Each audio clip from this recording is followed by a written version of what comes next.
脂肪吸引東京メインで行っている森木真です。今回はですね、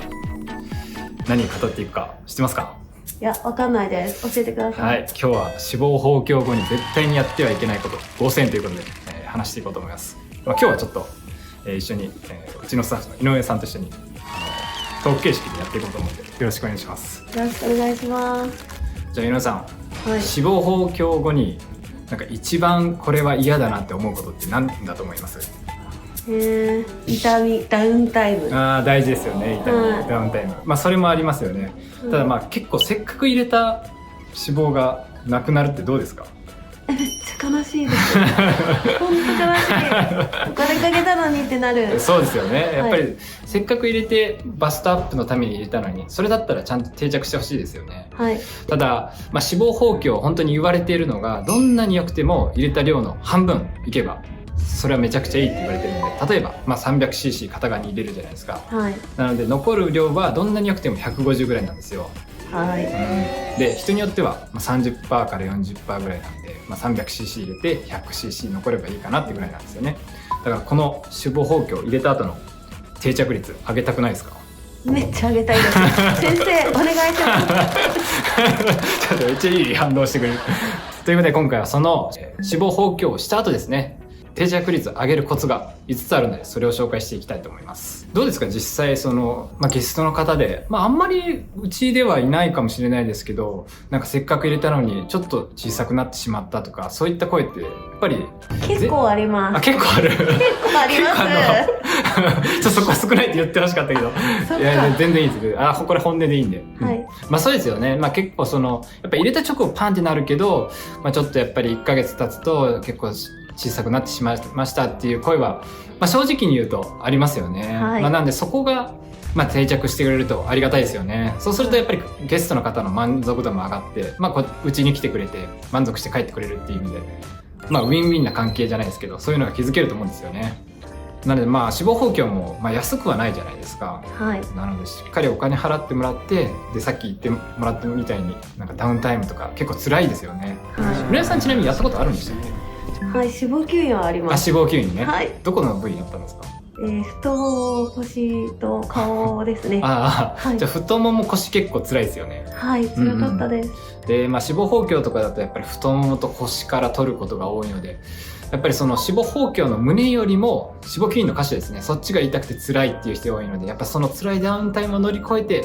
バストアップをしに来てくれてる人なので、それでちょっとやっぱり小さくなりすぎてってなると、やっぱりちょっと悲しい気持ちになると思うので、そこをしっかりと今回は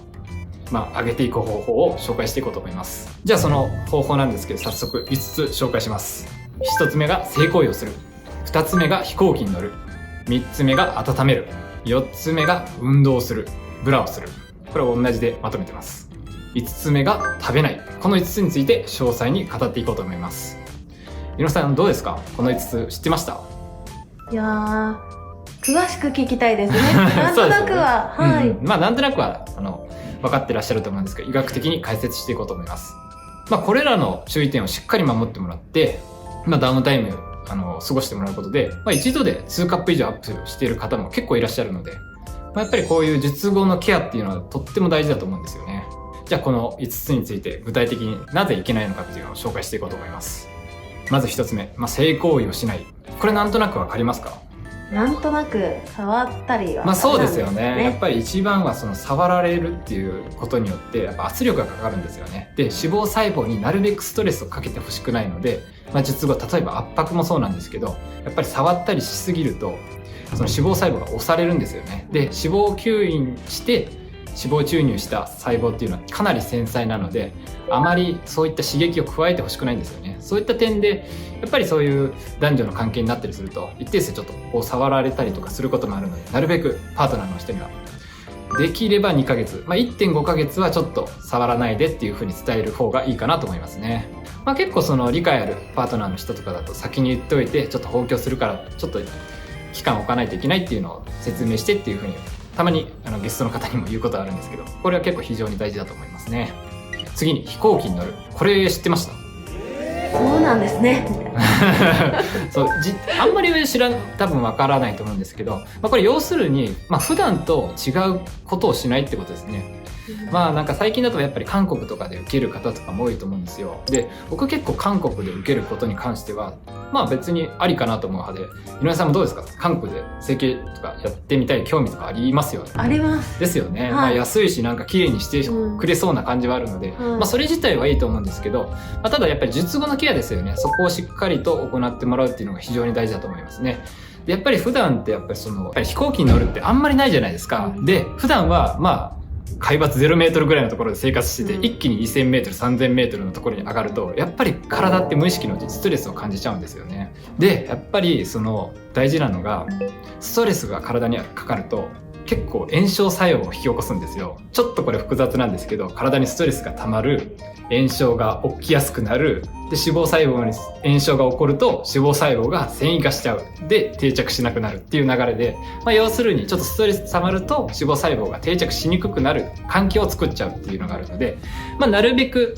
まあ、1時間とか2時間だったら大丈夫だと思うんですけど、まあ、長い飛行機とか、まあ、術後当日にすぐ飛行機に乗るとか、まあ、そういうのはできたら避けてもらったらいいかなとは思いますね。いつから乗っていいんですか？術後。まあ、一応その海外旅行、例えば10時間とか乗るフライトだと、まあ、2週間から3週間ぐらいは空けてもらうのが無難かなとは思うんですけど、まあ、1時間ぐらいのフライトだったら最低 2,3 日できれば1週間は空けてほしいですね。でまあ例えば北海道とか沖縄から来られる方もいらっしゃると思うので、まあ、そういう場合には術直後はちょっと控えてもらって時間を置いてから帰るっていうのをお勧めしてますね。まあ、あとやっぱりその脂肪吸引してしっかり大量に脂肪を取ったら出血のリスクが上がってやっぱり血が固まりやすくなったりすることもあるので、まあ、そういったエコノミークラス症候群とかも起きるリスクも高まっているので、そういった予防にもなるので飛行機はなるべくちょっと数日置いてから乗るのをお勧めしてますね。次3つ目、温めるですね。これは知ってましたか？なんでいけないですか？まあ多少温めてあげることによって血流が良くなることでさ脂肪細胞に血管が行き渡って定着するっていうのもあるんですけど、ただ温めすぎるとですねやっぱり脂肪細胞にもやっぱり適温っていうのがあるんですよね。僕らもそうですけどサウナ長いこと入ってるとのぼせませんか？のぼせます。井上さんサウナ好き？はい、大好きですどれぐらい入ります12分3セット。12分3セットまあそうですよね。そんな長くは入んないですよね。だから例えばもうなんかお風呂1時間とかずっと入ったりしたりすると脂肪細胞もちょっとふやけちゃうんですよね。なのでできればまあ術後1ヶ月は5分ぐらいとか10分ぐらいは入ってもいいんですけど、1時間とかの長湯とかをしかも熱湯で入るのはできれば避けてほしいですね。でまあ腫れ内出血のちょっとそういう長引いたりもするので、そういった観点でも、まあ、術後1ヶ月から 1.5 ヶ月はなるべくぬるま湯かシャワーだけにしてもらいたいかなと思いますね。次、運動をするまたはブラをする。これは結構どうですか？説明されてますか？はい、してます。どうしてだか分かります？胸が圧迫されるのは良くないのかなって。まあそうですよね。やっぱ先ほどの理由と同じでやっぱり運動しすぎて例えばダッシュとかすると胸がすごい揺れるじゃないですか。その振動とかで脂肪細胞が結構悲鳴を上げるんですよね。まあ、ブラも一緒で、まあ、そんなに締め付けが強いわけじゃなくてもずっと軽くでもいいんで圧迫されてるとやっぱり、まあ、人も同じで狭い部屋にずっといるとちょっと居心地悪くなりますよね。はい。井上さん狭い部屋好き？あんまりですね広い方がいいです。そうですよね、なのでやっぱそうやってちょっとずつストレスをかけてしまうことによっても定着率に影響が出るので、まあ、なるべくあまり胸が入れる運動だけはちょっとやめてもらいたいかなと思いますね。あと胸を圧迫締め付ける運動ですね。こういう大胸筋のこういう運動とかもできれば避けてもらうのが無難かなと思います。じゃあ最後、食べない。これはどうですか？説明してます？そうですね、プラス2から3キロそうなんだ。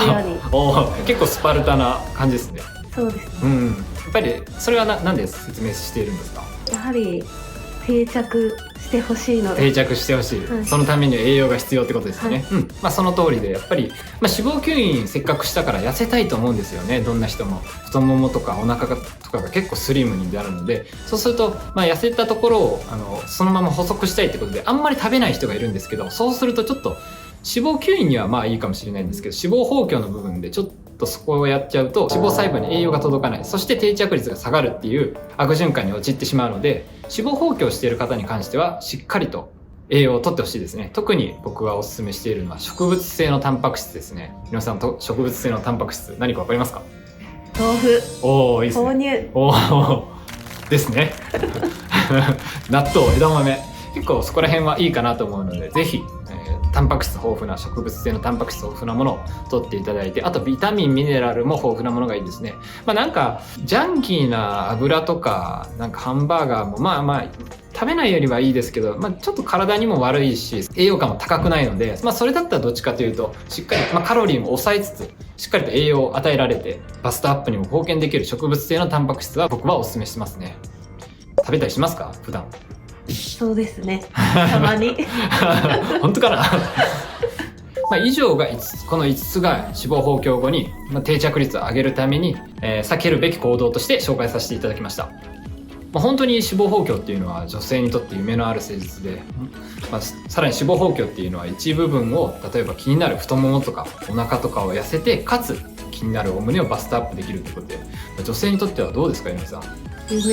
夢の施術ですよね。なのでしっかりと、施術やっぱりダウンタイムもリスクもしっかりあるので、どうせ受けるなら